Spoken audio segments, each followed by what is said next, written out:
Hello, ഇന്ന് നമുക്കൊരു അടിപൊളി ടേസ്റ്റി ചിക്കൻ ബിരിയാണിയുടെ റെസിപ്പി കണ്ടാലോ? ഇത് ഉണ്ടാക്കുന്നത് ഇരുമ്പിൻ്റെ ചീഞ്ചട്ടിയിലാണ് കേട്ടോ. അപ്പോൾ ഇതിന് മെയിനായിട്ട് വേണ്ടത് നമ്മുടെ സവാള ഫ്രൈ ചെയ്തതാണ്.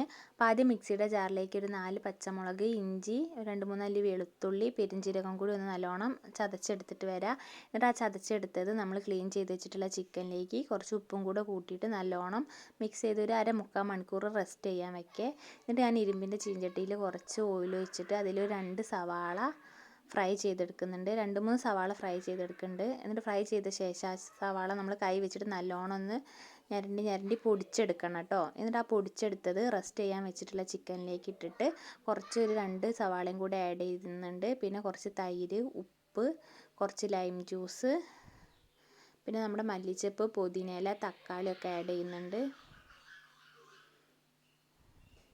പിന്നെ മസാലപ്പൊടിയായിട്ട് നമ്മളിതിലേക്ക് ചിക്കൻ മസാല, മല്ലിപ്പൊടി, മഞ്ഞൾപ്പൊടി ഒക്കെയാണ് കേട്ടോ ഇട്ട് കൊടുക്കുന്നത്. പിന്നെ 2 പട്ട, 2 ഗ്രാമ്പു ഒക്കെ കുറേശ്ശെയാണ് നമ്മൾ ആഡ് ചെയ്യുന്നത്. പിന്നെ നമ്മൾ ഫ്രൈ ചെയ്തതിൻ്റെ ബാക്കിയുള്ള കുറച്ച് ഓയിലും കൂടി ഇതിലേക്ക് ആഡ് ചെയ്തിട്ട് നല്ലോണം കൈവച്ച് ഞമണ്ടി നല്ലോണം മിക്സ് ചെയ്യണം കേട്ടോ. എത്രത്തോളം വെക്കുന്നോ അത്രത്തോളം ചിക്കൻ സോഫ്റ്റായി കിട്ടും കേട്ടോ.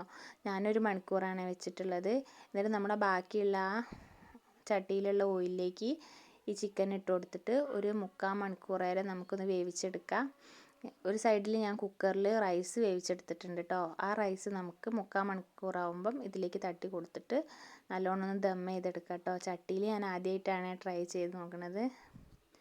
എന്നിട്ട് നമ്മൾ മുകളിൽ കുറച്ച് മല്ലിച്ചപ്പും പുതിനയില, നമ്മുടെ കിസ്മിസൊക്കെ ഫ്രൈ ചെയ്തിട്ടിട്ട് അടച്ച് വെച്ചിട്ട് മുകളിലൊരു വെയിറ്റ് വെച്ച് കൊടുത്ത് ഒരു 10-20 മിനിറ്റ് ഒന്ന് അവിടെ ഒരു കുറച്ച് മീഡിയം ഫ്ലെയിമിൽ ഇരുന്നോട്ടെ.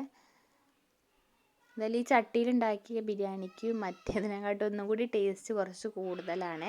എല്ലാവരും ഒന്ന് ട്രൈ ചെയ്ത് നോക്കണം കേട്ടോ. ചട്ടിയിൽ തന്നെ ഉണ്ടാക്കണം എന്ന് ഞാൻ പറയണില്ല. അപ്പോൾ ഇതിന് സൈഡായിട്ട് നമുക്ക് സാലഡും നമ്മുടെ പുതിനയില മല്ലിച്ചപ്പിൻ്റെ ചമ്മന്തിയും കൂടിയാണ് ഉള്ളത്. എന്തായാലും ഇഷ്ടപ്പെട്ടാൽ സബ്സ്ക്രൈബ് ചെയ്ത് സപ്പോർട്ട് ചെയ്യണേ.